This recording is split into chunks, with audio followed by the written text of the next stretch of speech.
Alors on est à Paris, gare de l'Est. On est en train de manifester contre la politique extrême libérale de notre cher président Tous banquier. les cheminots ils se sont rassemblés et qu'il y a aussi les gens d'Air France, qu'il y a aussi plein d'autres secteurs qui se sentent attaqués par le gouvernement Macron. Mais les politiques n'ont rien à faire ici, hein. C'est les cheminots, point à la ligne. Hein. Je crois que c'était Mélenchon qui s'est fait virer là, et la bande des insoumis. Quoi. Bah, j'ai vu des gens qui s'en sont pris à lui en le traitant de social traître, mais il avait qu'à pas critiquer les casseurs dans un tweet en fait, c'est tout. Mélenchon c'est rien d'autre qu'un populiste en fait, il se sert des luttes, il fait de la récupération des luttes. Mélenchon il se place en défenseur des travailleurs, mais en fait le premier travail qu'il a fait il était à l'Assemblée en fait, rien d'autre. Je trouve qu'on devrait être tous ensemble sur le même combat, qu'on défend le service public et qu'on n'est pas là pour... et que ça suffit quoi, c'est pas parce que c'est une tête connue qu'on doit lui sauter dessus ou quoi que ce soit. Moi je le soutiens entièrement.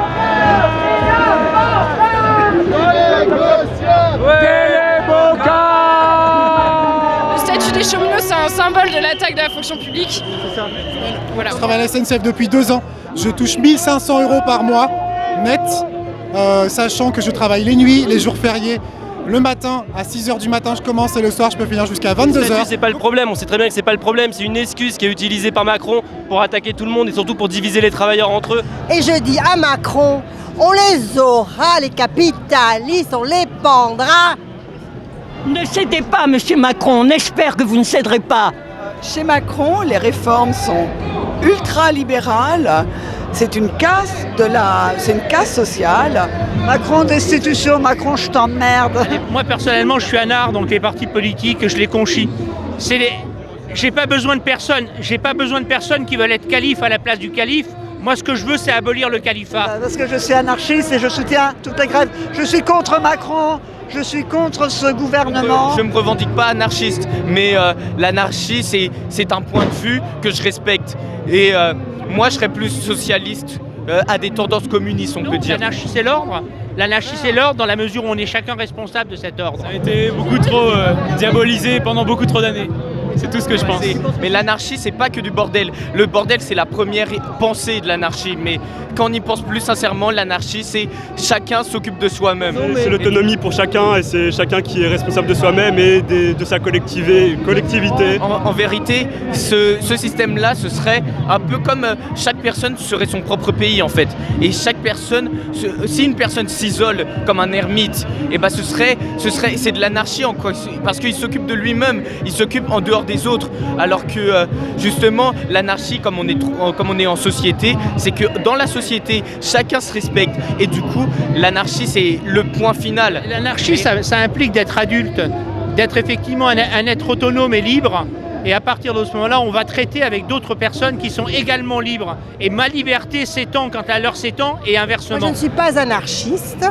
Moi, je suis plutôt proche des communistes, mais je ne suis encarté, attention, nulle part. Non, moi, je suis là parce que j'en ai marre de ce monde. J'en ai marre d'un monde qui n'est tenu que par le pognon. J'en ai marre d'un monde où effectivement, si on veut voyager, il vaut mieux être une boîte de conserve qu'être un être humain.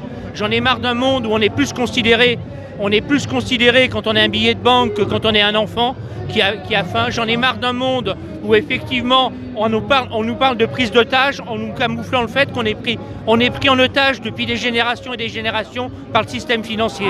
Guignol, voilà. Là, la France a vraiment une guignol. Il faut bien penser à nos EHPAD parce que la tourette pour les dames âgées, c'est vilain la tourette. Une grand-mère de 85 ans qui a travaillé jusqu'à 65, hein, voilà, et qui insulte les feignants et les bons à rien.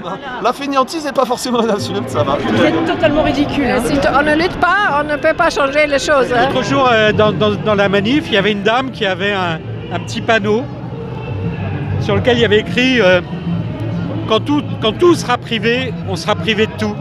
Et je pense que ça résume parfaitement bien la situation. On aime bien la SNCF comme elle est, même s'il y a des retards tout le temps et que voilà, mais bon, on a bien compris que si on privatisait, ça irait encore plus mal. Parce que contrairement à ce que la Doxa veut bien dire que la concurrence va faire baisser les tarifs, c'est pas vrai. La concurrence ne fait jamais baisser les tarifs. Il y a déjà des pays qui ont tenté de privatiser la SNCF, on a le cas de l'Angleterre notamment. Et là on est 20 ans plus tard et ils essaient de renationaliser la chose parce que ça ne fonctionne pas du tout.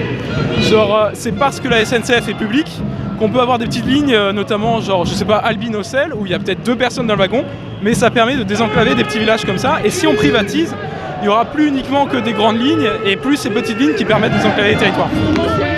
Étudiants, cheminots, usagers, c'est tous ensemble qu'il faut lutter. C'est tous ensemble qu'on va gagner. C'est la casse totale du service public. Il n'y aura plus de rendu aux usagers. Ça va être la privatisation totale, ça va être la galère pour les usagers, la libéralisation des prix, la maintenance des matériels qui ne sera pas assurée de la même manière. C'est également les petites lignes qui vont être supprimées, appelées à disparaître. Donc tout ça, c'est la galère des usagers.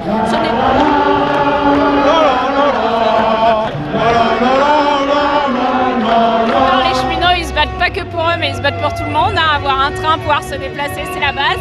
Et puis je fais pas que soutenir les cheminots, mais en fait je suis en grève, je suis enseignante parce qu'en fait nous aussi on est attaqués. Je suis soignante et je suis pour la santé pour tout ce qui régule la vie de tout le monde. Que ce soit accessible, on en a marre d'être exclus. Nettoyage en rêve. Nettoyage en rêve.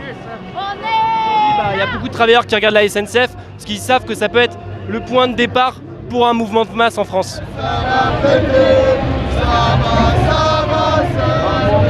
Et si les autres secteurs ils rejoignent les cheminots, je pense que Macron il va être obligé à un moment donné de répondre quelque chose.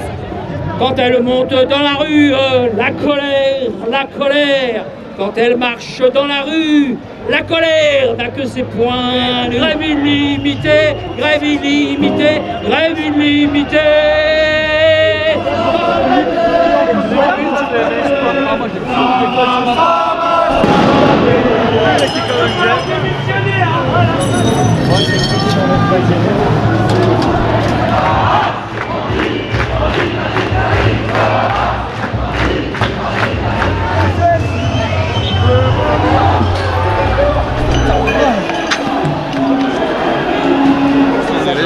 Il reste loin, mais quand il rentre pas pour rigoler. Un photographe qui est touché, oui. Un photographe. Bon. Il est bien touché en plus. Ah putain. Ça va. Faut s'asseoir. Oh, Il n'y a pas eu de sommation, ils ont chargé dans le lard direct et puis ça distribue des coups de tonfa.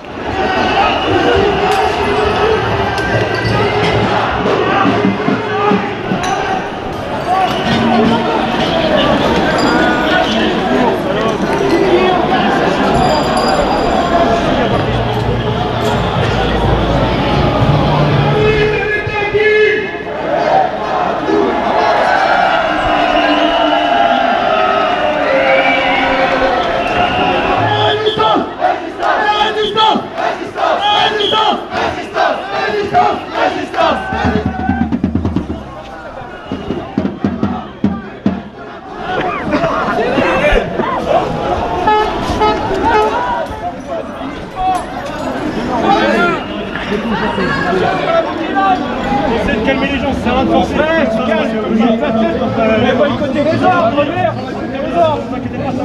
En fait, on a voulu forcer le barrage et ils nous ont gazés, tout simplement. Que ce soit Colomb ou Cazeneuve ou Val, c'est pareil au même.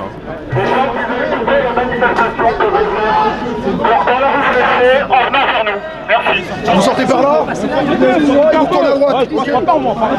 Allez-y. Non. Ah bah l'État policier. Ah bah l'État policier. Ah bah l'État policier. Ah bah l'État d'urgence. Pour masquer l'État d'urgence. Ministère de la Défense bien achalandé. Le reste, cher ami CRS, et nous, on peut toujours se gratter. Ah bah l'État policier. Ah bah l'État policier. Ah bah l'État policier.